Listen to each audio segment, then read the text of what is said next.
आवाज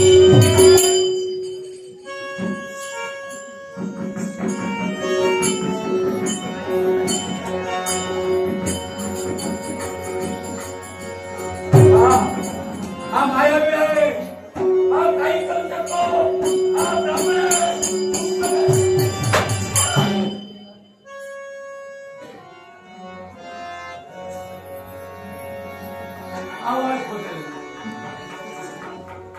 आवेश बदललेला,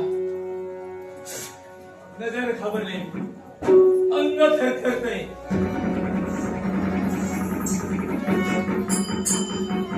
तो नव्हे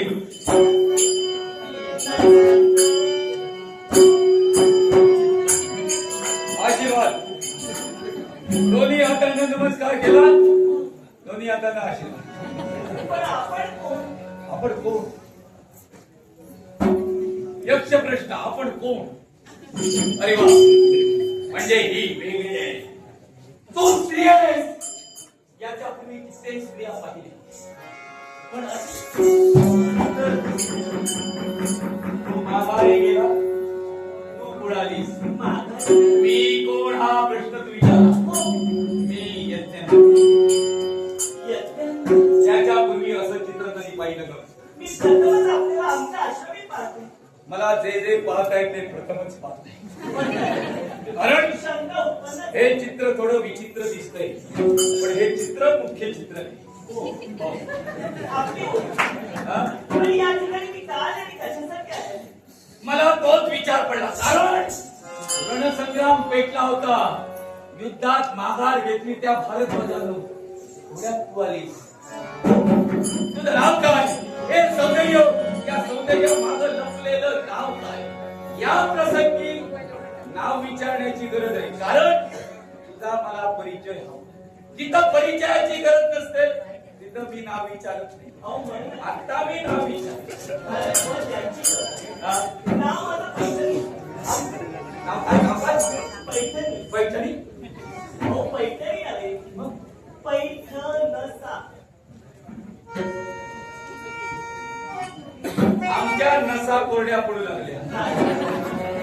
नाव उच्चारताना कठीण आहे. हे सर्वयुक्त मेंदू पर्यंत जाईपर्यंत फार वेळ लागणार. महंत भरतध्वज यांची भाग्य.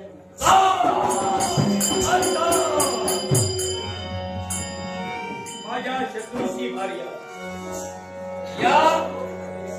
या कुटीचा त्याग करून तुझा पती कधीच निघून गेला. पण आपल्या बोलण्याचा आता या कुटीवर अधिकार माझा, अर्थात तुझ्यावर राहणारे पैठणी नाव.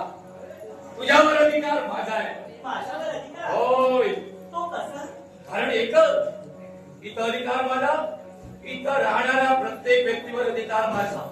कारण माझ्या अधिकारात तुला राहावं लागेल. कारण एकच आहे, हे अप्रतिम सौंदर्य मी पाहिलं. या सौंदर्याला पाहता तरी मी मोहित झालो. आणि क्षणभर असं वाटू लागलं, हे मोती उधळू नको, हे मोती उधळू नको. एवढं तुला सांगा, याच्या काही सांगा. मी भरतध्वज यांची भार्य.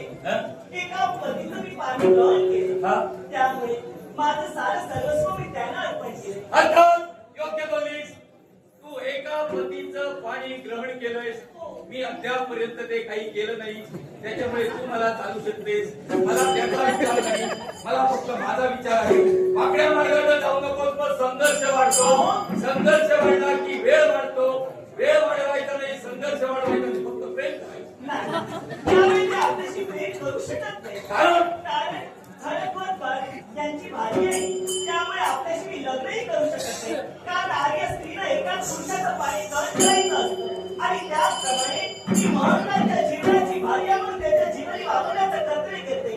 त्यामुळे मी आपली भार्या हा तुझा प्रयत्न झाला, तो माझा प्रयत्न नव्हे. याच्यासाठी माझा प्रश्न एकच आहे, तू मला हवीस आणि माझ्या प्रश्नाचं उत्तर तू आहे. याच्यासाठी माझ्या हाती आहे. आणि त्या प्रश्नाचं उत्तर मी कधी होऊ शकत नाही. म्हणून सांगते, या मी अविचार सोडा आणि पुढच्या माझ्यामध्ये असणारा प्रत्येक विषय हा विचार आहे. तुझ्या दृष्टीनं तो अविचार असेल. या विश्वाच्या ठिकाणी प्रत्येकाला इच्छा ही उपजत असते आणि तीच इच्छा या विश्वाच्या ठिकाणी वासना रूपानं प्रकट होत असते. माझी इच्छा ही वासना आहे, मला ती पूर्ण करायची आहे. तुमची इच्छा तर वासना कधीच परिपूर्ण होऊ शकत नाही. अहो, तुमची इच्छा म्हणजे परमेश्वराची इच्छा नव्हे. पण यावेळी सामुद्र बोलायला सांगते, माझा मार्ग सोडा, मला माझ्या मार्गाने जाऊ द्या. आग्र्यात जाण्याचा प्रयत्न करू नकोस. प्रथम तुला सांगितलं संघर्ष नको, फक्त प्रेम हवं. तू म्हणालीस माझी इच्छा म्हणजे परमेश्वराची इच्छा नव्हे. एकच प्रश्न विचारतो, परमेश्वर कुठं असतो? या विश्वाच्या चराचर प्रत्येकाच्या अंतर्यामी परमेश्वर असतो. चराचर पाना फुलावर सगळा सुद्धा परमेश्वर आहे. म्हणून लोक नमस्कार करतात. कुठं जातील काही सांगता येत नाही. याच्यासाठी माझ्या अंतरी असणारा परमेश्वर मला सांगतोय, म्हणजे हा परमेश्वर आहे. या परमेश्वराला स्वीकारण्याचा प्रयत्न कर. इथं तिथं परमेश्वर आहे, इथं सुद्धा परमेश्वर आहे. त्याला जवळ ठेव. मुळीच नाही. तर तुमच्या मनी वावरणारी वासना आणि त्या ठिकाणी माझा भगवान कधी असू शकत नाही. वासनेची देवता म्हणजे कामदेवता, ती सुद्धा माझ्या अंतरी आहे. अर्थात माझ्यामध्ये काम निर्माण झाला म्हणजे देव निर्माण झाला. ही त्याच्या तुमच्या आधी मनाने ठरविणार, पण माझ्या मनानं मी आपल्याला मानत नाही. म्हणून सांगते, यावेळी या मनाची जगाचा आरब मार्ग देवता म्हणजे चंद्रदेवता, ती सुद्धा माझ्या मनाच्या ठिकाणी आहे. आता तीन देव एकत्र आले. आता त्याचे मुळीच नाही. यावेळी सारी देव तरी एकत्र तुमच्याशी झाले असतील तरी सुद्धा माझी देवता म्हणजे माझा पतिमय परमेश्वर होय. आणि त्यामुळे मी आपला स्वीकार कधी अरे करू. बाबा, यावेळी धर्मकर्मी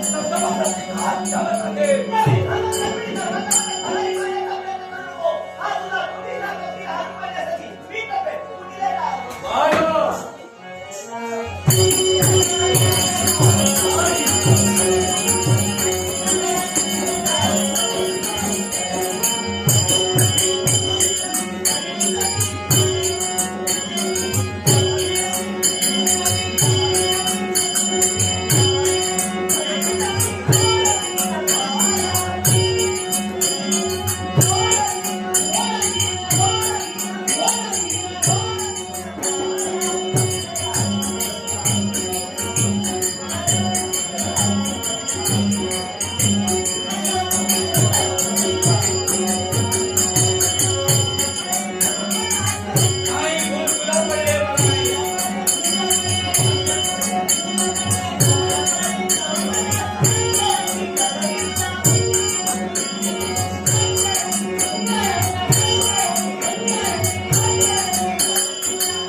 आणि गुरुतुल्य व्यक्तीनं जेव्हा पारितोषिक देतात तेव्हा ऊर भरून येतं आणि डोळ्यात पाणी येतं.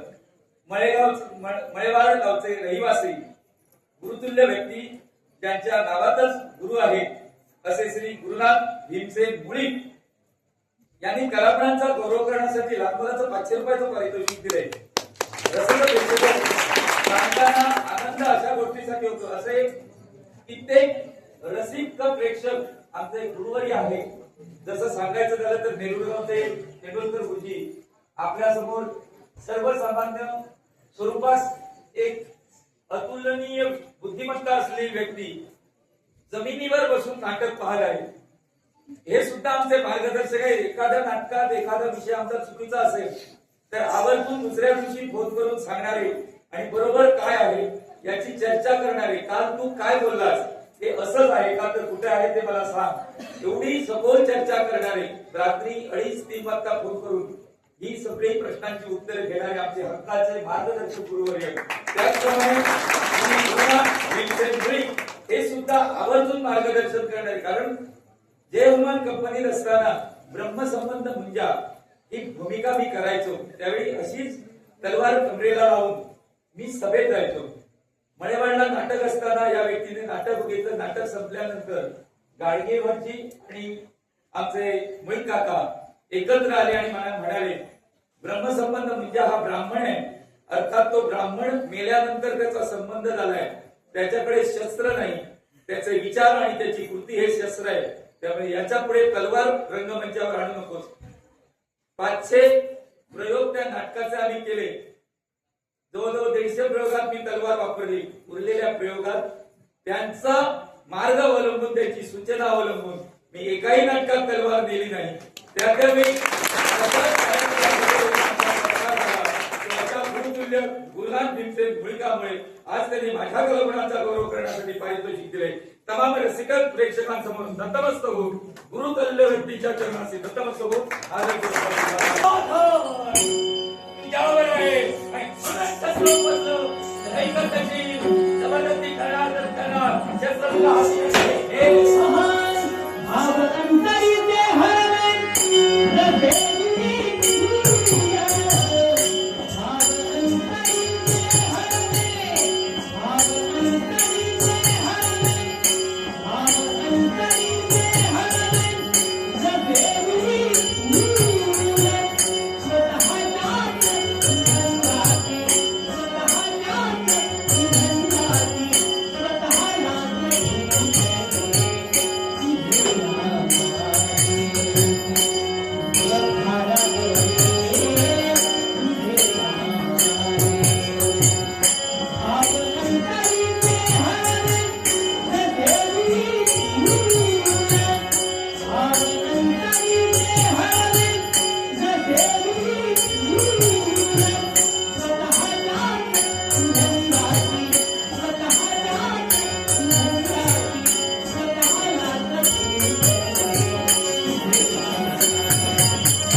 बाईच्या हसण्यावर विश्वास ठेवून ही विश्वासघात करणार पुन्हा अहो आ, शर्वरी आपली परीक्षा घेतली. परीक्षा घेतली हो परीक्षा घेतलीस झालं उत्तीर्ण हा? हो उत्तीर्ण परिपूर्ण परिपूर्ण आपण उत्तीर्ण झाला हो आणि म्हणूनच का? अहो मी ठरविले. काय हो एकटीला ठरविलंस? मी ठरविलं ते माझा विचार कर आणि मग ठरव.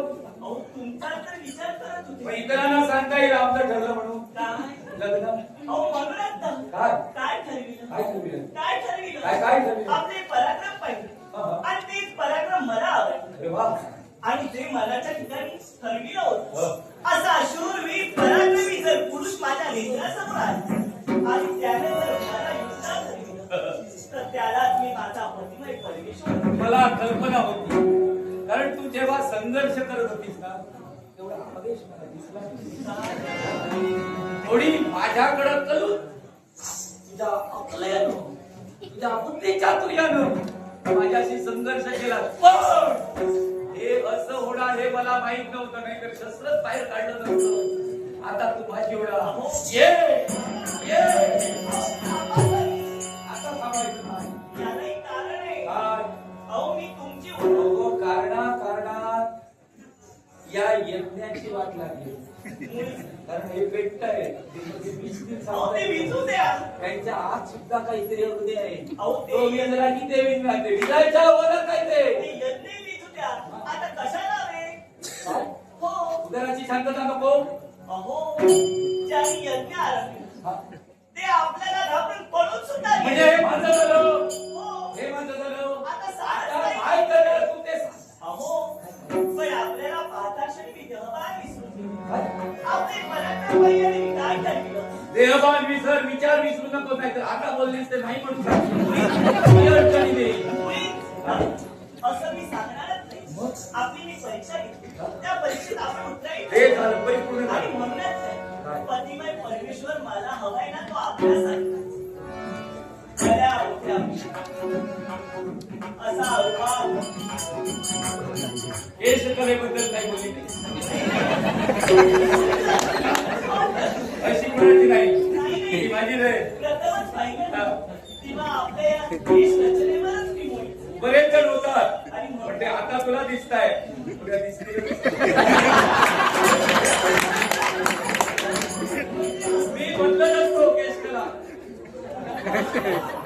पण मी काय करेन आपण जर माझ्या पतीने परमिशन होणार हा तर याच्या होणार म्हणजे कधी होणार तुझा काय पैसा मी तयारच आहे अहो, मी आता तुमच्याशी विवाहबद्ध मग होणार. तुझा काय पैसा अहो, म्हणूनच तर आपल्याशी विवाहबद्ध होण्याआधी एक व्रत आहे वृत्त केली पाहिजे आणि ती त्या बायकाला करायची असतात आता मला हा. सांगा व्रत मी आचरणात हा. आणलं तर तुम्हाला मी कशी मिळणार हा म्हणजे तू व्रत आचरणात आणणार मला पूजेला लावणार अहो, मी व्रत आचरणात आणल्यास हा. तुमच्यासारखा पतिमेय माझी एक नम्र विनंती आहे व्रत कर मला पूजेला लाव उत्तर पूजा कर पण विसर्जन करू तर माझे पतिमेय आता काही करू नाही ज्याला पुस्तक त्यालाच बुडवतो कारण मी त्याला आदर्श मानलंय ना ज्यांना मी माझ्या जीवनात मग वेळ कशाला कसा बसू ते सांग कसा बसू असा बसू पूजेला असं बसतात समोर दिसते ती आणि त्या देवीला मी नवस केला होता देवीच्या समोर ऐका तरी हा. तुमच्यासारखा शूरवीर पती जर माझ्या जीवनी लावला हा, हा. तर त्याच्याकडे मी या व्रताची परिपूर्णता करून घेईन वा आणि ते व्रत आता तुम्हालाच परिपूर्ण करायला म्हणजे तू व्रत बरं केलं का? दुसऱ्यानं करायचं त्यांनी पूर्णपणे ते परिपूर्ण ती करायचं हवी आहे ना त्याचं फळ तुला मिळणार अहो, मी तुम्हाला हवी आहे ना हो हो हवी मग हे व्रत तुम्हालाच करायला हो चालेल चालेल आता काय करू बस ऐका हा. हात जोड.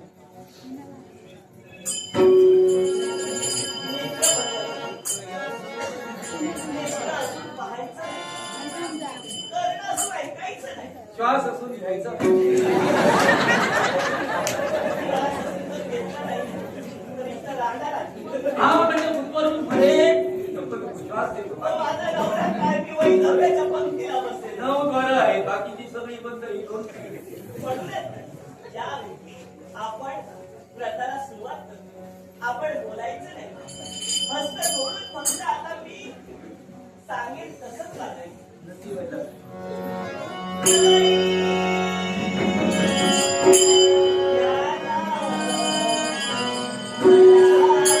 हे आता कसं शक्य आहे सांगितलं असं बोल हात जोड तोंड बंद कर डोळे बंद कर कान बंद कर ते कान असे गडबड करताय तू काय म्हणतेस ते ऐकताय तू म्हणतेस जवळ घ्या ना मला हे सोडून कसं करताय? हे सोडून दुसरं काय तर बघ ऐका. परत मी विचलित होईल आणि पुन्हा नवस परिपूर्ण करतात.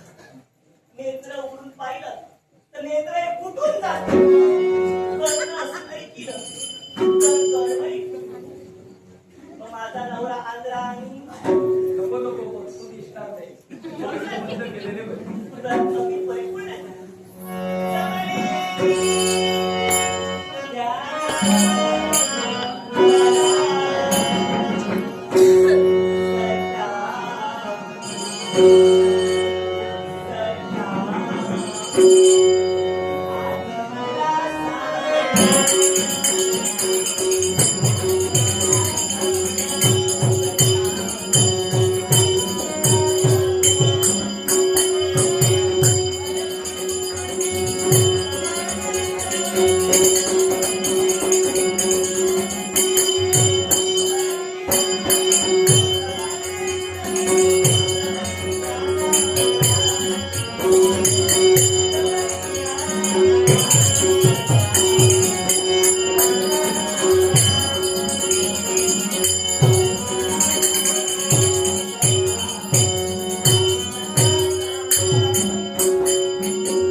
सकाळी सकाळी